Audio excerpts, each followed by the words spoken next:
Hi hello friends, ಸಮಸ್ತ ಕನ್ನಡ ನಾಡಿನ ಅಭಿಮಾನಿಗಳಿಗೆ ನನ್ನ ನಮಸ್ಕಾರಗಳು. ಎಲ್ಲರಿಗೂ ಈ ನಮ್ಮ ಸಾಮ್ರಾಟ್ ಯೂಟ್ಯೂಬ್ ಚಾನಲ್ಗೆ ಸ್ವಾಗತ ಸುಸ್ವಾಗತ. ನಾನು ನಿಮ್ಮ ಮನೆಯ ಮಗ ಕನ್ನಡಿಗ ಸಾಮ್ರಾಟ್ ಮಾಡುವ ನಮಸ್ಕಾರಗಳು. ಈ ವಿಡಿಯೋದಲ್ಲಿ ನಾನು ಭಾರತದಲ್ಲಿರುವ ಅತಿ ಹೆಚ್ಚು ಅಗರ್ಭ ಶ್ರೀಮಂತರು ಟಾಪ್ 10 ಸ್ಥಾನದಲ್ಲಿ ಯಾರೆಲ್ಲ ಇದ್ದಾರೆ, ಅವರು ಮೊದಲು ಏನು ಮಾಡುತ್ತಿದ್ದರು, ಅವರ ವಿದ್ಯಾರ್ಥಿ ಏನು, ಅವರ ಶಿಕ್ಷಣ ಏನು, ಅವರು ಯಾವ ಜಾತಿಗೆ ಸೇರಿದ್ದಾರೆ ಮತ್ತು ಇದೇ ತರ ಇಂಟ್ರೆಸ್ಟಿಂಗ್ ಮಾಹಿತಿಯನ್ನು ನಾನು ಈ ವಿಡಿಯೋದಲ್ಲಿ ತಿಳಿಸಿಕೊಡುತ್ತೇನೆ. ಫ್ರೆಂಡ್ಸ್, ಭಾರತದ 50% ಜನಸಂಖ್ಯೆಯಲ್ಲಿರುವ ಆಸ್ತಿ ಕೇವಲ ಈ 10 ಜನರಲ್ಲಿಯೇ ಮಾತ್ರ ಇದೆ ಎಂದು ಹೇಳಿದರೂ ಕೂಡ ತಪ್ಪಾಗಲಾರದು ಸ್ನೇಹಿತರೆ. ಅಷ್ಟು ಶ್ರೀಮಂತರು ಇವರು, ಅಷ್ಟು ಕುಬೇರರು. ಅಂತ ಕುಬೇರರು ಯಾರು ಎಂದು ತಿಳಿಸಿಕೊಡುತ್ತೇವೆ. ವಿಡಿಯೋ ತುಂಬಾ ಇಂಟ್ರೆಸ್ಟಿಂಗ್ ಆಗಿರುತ್ತೆ. ವಿಡಿಯೋವನ್ನು ಕೊನೆವರೆಗೂ ನೋಡಿ ಫ್ರೆಂಡ್ಸ್. ನೋಡೋಕ್ಕಿಂತ ಮುಂಚೆ ನೀವಿನ್ನೂ ಯಾರು ನಮ್ಮ ಸಾಮ್ರಾಟ್ ಯೂಟ್ಯೂಬ್ ಚಾನಲ್ಗೆ ಸಬ್ಸ್ಕ್ರೈಬ್ ಮಾಡಿಲ್ಲ, ಬೇಗನೆ ಈ ಕೂಡಲೇ ಹೋಗಿ ಸಬ್ಸ್ಕ್ರೈಬ್ ಮಾಡ್ಕೊಳ್ಳಿ. ಬನ್ನಿ ಟೈಮ್ ವೇಸ್ಟ್ ಮಾಡದೆ ವಿಡಿಯೋ ಸ್ಟಾರ್ಟ್ ಮಾಡೋಣ ಸ್ನೇಹಿತರೆ. ಈ ವರ್ಷದಲ್ಲಿ ಬಿಡುಗಡೆ ಆದ ಫೋರ್ಬ್ಸ್ ಶ್ರೀಮಂತರ ನಿಯತಕಾಲಿಕ ಪಟ್ಟಿಯ ಆಧಾರದ ಮೇರೆಗೆ ಭಾರತದ ಟಾಪ್ 100 ಜನರ ಶ್ರೀಮಂತ ಪಟ್ಟಿಯಲ್ಲಿ ನಾವು ಟಾಪ್ 10 ವ್ಯಕ್ತಿಗಳು ಯಾರು ಎಂದು ತಿಳಿಸಿಕೊಡುತ್ತೇವೆ ಸ್ನೇಹಿತರೆ. ವಿಡಿಯೋ ತುಂಬಾ ಇಂಟ್ರೆಸ್ಟಿಂಗ್ ಆಗಿರುತ್ತೆ. ಮತ್ತೊಮ್ಮೆ ಹೇಳ್ತಿದ್ದೀನಿ, ದಯವಿಟ್ಟು ಯಾರು ಸ್ಕಿಪ್ ಮಾಡದೆ ವಿಡಿಯೋವನ್ನು ಕೊನೆವರೆಗೂ ನೋಡಿ. ನಾವೀಗ ಟಾಪ್ 10 ಇಂದ ಟಾಪ್ 1 ಕಡೆಗೆ ಬರುತ್ತೇವೆ. ಟಾಪ್ 1 ನಲ್ಲಿ ಯಾರಿದ್ದಾರೆ ಎಂದು ತಿಳಿಯಬೇಕಾದರೆ ವಿಡಿಯೋವನ್ನು ಕೊನೆವರೆಗೂ ನೋಡಿ ಸ್ನೇಹಿತರೆ. ವಿಡಿಯೋದ ಕೊನೆಗೆ ಯಾರಿಗೂ ತಿಳಿಯದ ಒಂದು ಸತ್ಯಾಂಶವನ್ನು ಹೇಳುತ್ತೇನೆ ಫ್ರೆಂಡ್ಸ್. ಸೊ ಹೀಗಾಗಿ ವಿಡಿಯೋಗೆ ಒಂದು ಲೈಕ್ ಮಾಡಿ ವಿಡಿಯೋ ನೋಡಿ ಸ್ನೇಹಿತರೆ. ವಿಡಿಯೋವನ್ನು ಕೊನೆವರೆಗೂ ನೋಡಿ. ಶ್ರೀಮಂತರು ಅಂದ ತಕ್ಷಣ ನೆನಪಿಗೆ ಬರೋದು ಎಲ್ಲರ ತಲೆಯಲ್ಲಿ ಅಂಬಾನಿ ಅಲ್ವಾ? ಆದ್ರೆ ನನ್ನ ತಲೆಗೆ ಬರೋದು ಮಾತ್ರ ರತನ್ ಟಾಟಾ ಅವರು ಎಷ್ಟನೇ ಸ್ಥಾನದಲ್ಲಿದ್ದಾರೆ, ನಂಬರ್ 1 ಯಾಕೆ ಬರಲಿಲ್ಲ ಎಂಬ ಅಚ್ಚರಿಯ ಸಂಗತಿಗಳನ್ನು ಈ ವಿಡಿಯೋದಲ್ಲಿ ಕೊನೆಗೆ ಹೇಳುತ್ತೇನೆ ಫ್ರೆಂಡ್ಸ್. ಸೊ ಅದಕ್ಕೋಸ್ಕರ ವಿಡಿಯೋವನ್ನು ಕೊನೆವರೆಗೂ ನೋಡಿ.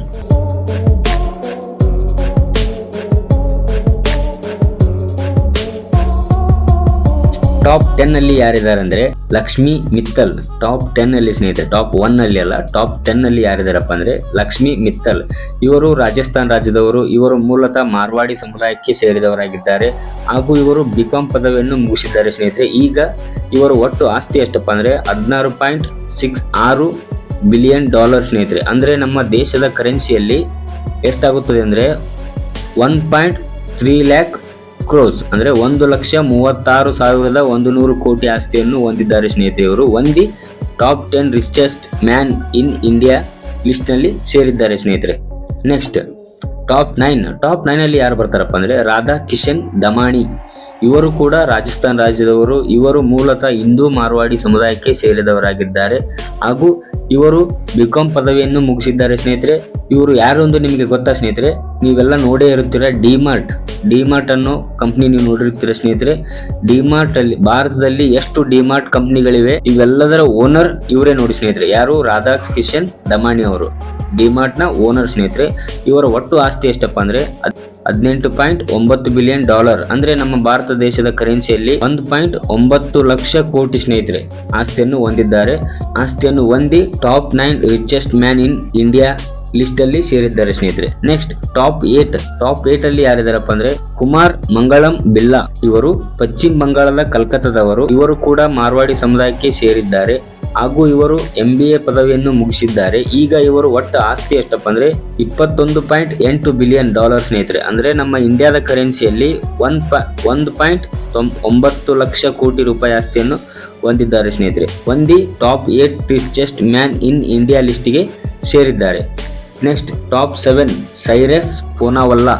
ಇವರು ಮಹಾರಾಷ್ಟ್ರ ರಾಜ್ಯಕ್ಕೆ ಸೇರಿದವರಾಗಿದ್ದಾರೆ. ಇವರು ಮೂಲತಃ ಪಾರ್ಸಿ ಸಮುದಾಯಕ್ಕೆ ಸೇರಿದವರು ಹಾಗೂ ಇವರು BSc ಪದವಿಯನ್ನು ಮುಗಿಸಿದ್ದಾರೆ. ಈಗ ಇವರ ಒಟ್ಟು ಆಸ್ತಿ ಎಷ್ಟಪ್ಪ ಅಂದ್ರೆ $24.3 ಬಿಲಿಯನ್.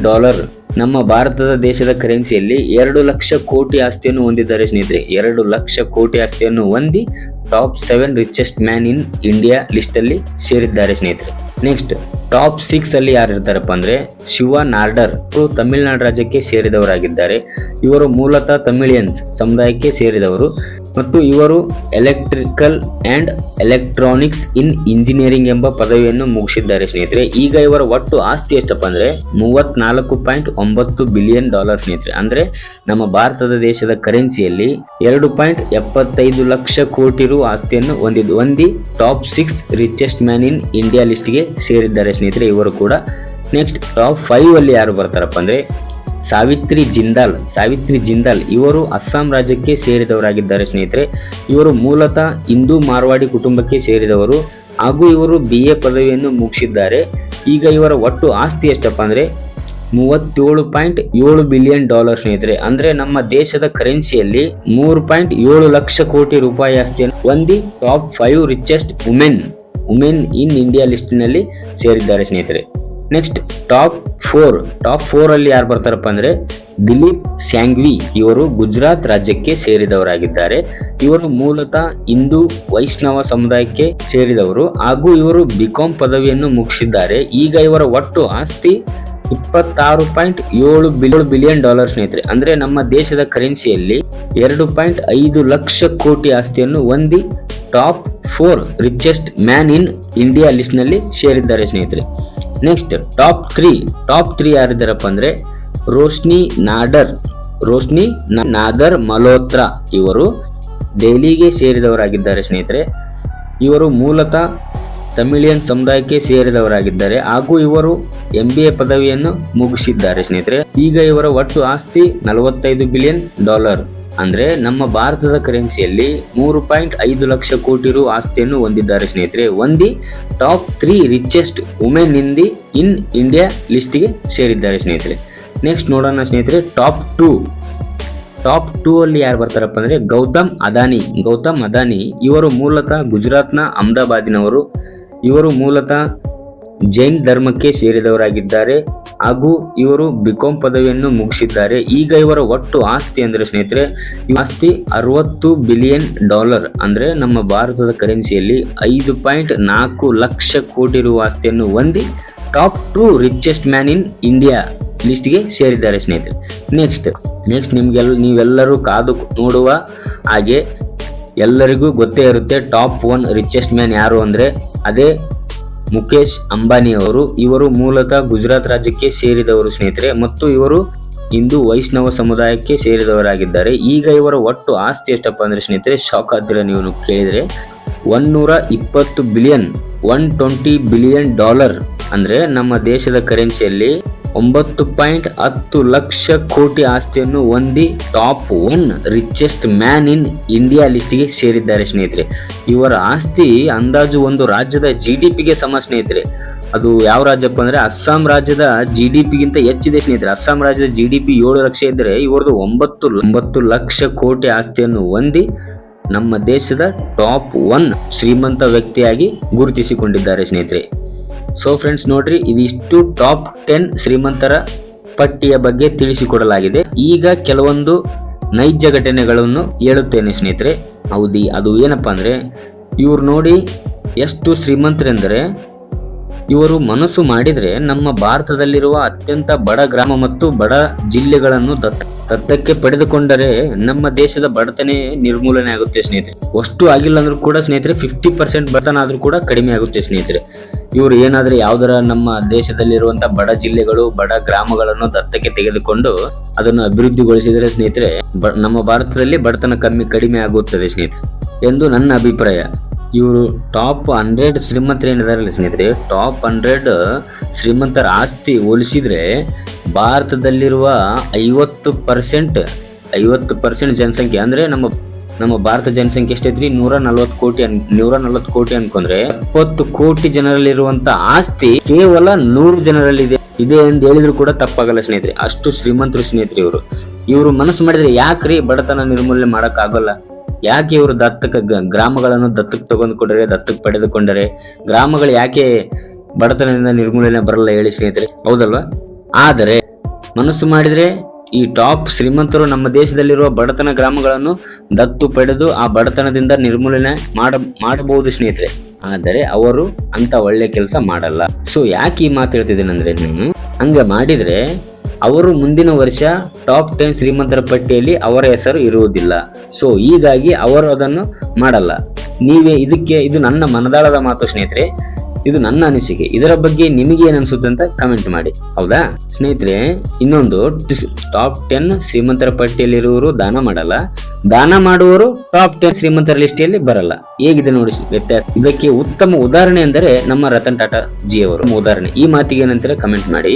ನೋಡ್ರಿ, ರತನ್ ಟಾಟಾ ಅವರು ಯಾಕೆ ಈ ಲಿಸ್ಟ್ ಅಲ್ಲಿ ಇಲ್ಲ ಅಂತ ಅಂದ್ರೆ ಯೋಚನೆ ಮಾಡ್ರಿ, ಅವರು ಟಾಪ್ 10 ಶ್ರೀಮಂತರ ಪಟ್ಟಿಯಲ್ಲಿ ಇರಲ್ಲ. ಯಾಕಂದ್ರೆ ನಾನು ಮೊದಲೇ ಹೇಳಿದ ಹಾಗೆ ಶ್ರೀಮಂತರು ದಾನ ಮಾಡಲ್ಲ, 99 ಶ್ರೀಮಂತರು ದಾನ ಮಾಡಲ್ಲ, 1% ಶ್ರೀಮಂತರು ಏನ್ ದಾನ ಮಾಡ್ತಾರಲ್ಲ ಅವರೆಲ್ಲ ಟಾಪ್ ಶ್ರೀಮಂತರ ಲಿಸ್ಟ್ ಅಲ್ಲಿ ಬರಲ್ಲ ಸ್ನೇಹಿತರೆ. ಅದಕ್ಕೆ ಉತ್ತಮ ಉದಾಹರಣೆ ನಮ್ಮ ರತನ್ ಟಾಟಾ ಅವರು. ಸ್ನೇಹಿತರೆ, ಎಷ್ಟು ಕೋಟಿ ದಾನ ಮಾಡಿದ್ದಾರೆ ಅಂತ ಒಂದು ಸಣ್ಣ ಎಕ್ಸಾಂಪಲ್ ಹೇಳ್ತೇನೆ ನೋಡಿ ನಿಮಗೆ ರತನ್ ಟಾಟಾ ಅವ್ರ ಬಗ್ಗೆ. ನಿಮಗೆ ಕೊರೋನಾ ಟೈಮ್ ಗೊತ್ತೇ ಇದೆ ಸ್ನೇಹಿತರೆ, ಕೋವಿಡ್ ಪೀರಿಯಡ್ ಟೈಮ್ ಅಲ್ಲಿ ಸ್ನೇಹಿತರೆ ಇವರು ಬರೀ 1500 ಕೋಟಿ ದಾನ ಮಾಡಿದ್ದಾರೆ ಸ್ನೇಹಿತರೆ. ಎಷ್ಟು? 1500 ಕೋಟಿ ರೂಪಾಯಿ ಹಣವನ್ನು ದಾನ ಮಾಡಿದ್ದಾರೆ ಸ್ನೇಹಿತರೆ. ಇದು ಕೇವಲ ಒಂದು ಎಕ್ಸಾಂಪಲ್ ಅಷ್ಟೇ, ಇನ್ನೂ ಹಲವಾರು ಇದಾವೆ ಸ್ನೇಹಿತರೆ. ಡೊನೇಟೆಡ್ ಲಿಸ್ಟ್ ತೆಗೆದ್ರೆ ಕೇವಲ ಒಂದು ಸಣ್ಣ ಎಕ್ಸಾಂಪಲ್ ಹೇಳಿದೆ ನಿಮಗೆ. ಕೋವಿಡ್ ಟೈಮ್ ಅಲ್ಲಿ ಇವರು 1500 crores ಅನ್ನು ದಾನ ಮಾಡಿದ್ದಾರೆ ಅಂದ್ರೆ ನೀವೇ ತಿಳ್ಕೊಳ್ಳಿ ಸ್ನೇಹಿತರೆ. ಮತ್ತೆ ಇಷ್ಟು ದಾನ ಮಾಡಿದ್ರೆ ಟಾಪ್ 1 ಶ್ರೀಮಂತರ ಲಿಸ್ಟ್ ಅಲ್ಲಿ ಯಾಕೆ ಬರ್ತಾರೆ? ಇವರು ಎಲ್ಲರ ಮನಸ್ಸಿನಲ್ಲಿ ಇರುತ್ತಾರೆ ಸ್ನೇಹಿತರೆ. ಟಾಪ್ 1 ಲಿಸ್ಟ್ ಅಲ್ಲಿ ಬರಲ್ಲ ಇವರು, ಆದ್ರೆ ನಿಮ್ಮೆಲ್ಲರ ಮಧ್ಯವರ್ತಿಗಳ ಕುಟುಂಬದವರ ಮನಸ್ಸಿನಲ್ಲಿ ರತನ್ ಟಾಟಾ ಇರುತ್ತಾರೆ ಸ್ನೇಹಿತರೆ. ಇದು ಅವರು ಗಳಿಸಿಕೊಂಡಿರುವ ಜಾಗ, ಸ್ಥಳ, ಹೆಸರು. ಅವರು ಇಷ್ಟು ಮಾಡಿದ್ದಾರೆ.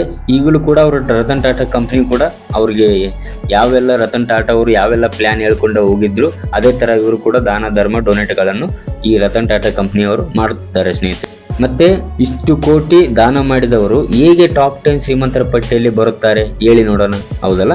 ಇದು ಒಂದು ನಮಗೆ ದುಃಖದ ಸಂಗತಿ ಏನೆಂದರೆ ಇವತ್ತು ನಮ್ಮ ಜೊತೆ ರತನ್ ಟಾಟಾಜಿ ಅವರು ಇಲ್ಲ. ಅದೇ ನಮಗೆ ದುಃಖದ ಸಂಗತಿ ಸ್ನೇಹಿತರೆ. ಅವರು ಇನ್ನೂ ಕೆಲವು ವರ್ಷಗಳ ಕಾಲ ಇರಬೇಕಿತ್ತು, ಆದರೆ ವಯೋಸಹಜ ಕಾಯಿಲೆಯಿಂದ ನಮ್ಮನ್ನು ಬಿಟ್ಟು ಅಗಲಿದರು ಸ್ನೇಹಿತರೆ.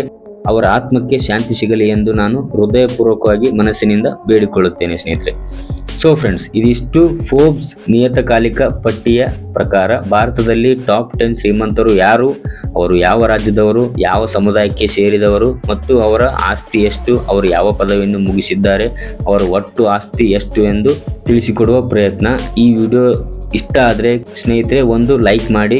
ಇದರ ಬಗ್ಗೆ ನಿಮಗೆ ಏನು ಅನಿಸುತ್ತೆ ಅಂತ ಕಮೆಂಟ್ ಮಾಡಿ. ರತನ್ ಟಾಟಾ ಅವರ ಬಗ್ಗೆ ನೀವು ನಿಮ್ಮ ಅನಿಸಿಕೆ ಹೇಳಲೇಬೇಕು ಸ್ನೇಹಿತರೆ. ಇದೇ ಥರ ಹೆಚ್ಚಿನ ಇಂಟ್ರೆಸ್ಟಿಂಗ್ ಫ್ಯಾಕ್ಟ್ಸ್ಗಳಿಗಾಗಿ ನಮ್ಮ ಸಾಮ್ರಾಟ್ ಚಾನಲ್ಗೆ ಸಬ್ಸ್ಕ್ರೈಬ್ ಮಾಡೋದು ಮಾತ್ರ ಮರಿಬೇಡಿ ಸ್ನೇಹಿತರೆ. ಮತ್ತೆ ಉತ್ತಮ ಇಂಟ್ರೆಸ್ಟಿಂಗ್ ಫ್ಯಾಕ್ಟ್ ವಿಡಿಯೋದೊಂದಿಗೆ ನಿಮ್ಮ ಮುಂದೆ ಬರುತ್ತೇನೆ. ಅಲ್ಲಿವರೆಗೂ ಜೈ ಹಿಂದ್, ಜೈ ಕರ್ನಾಟಕ.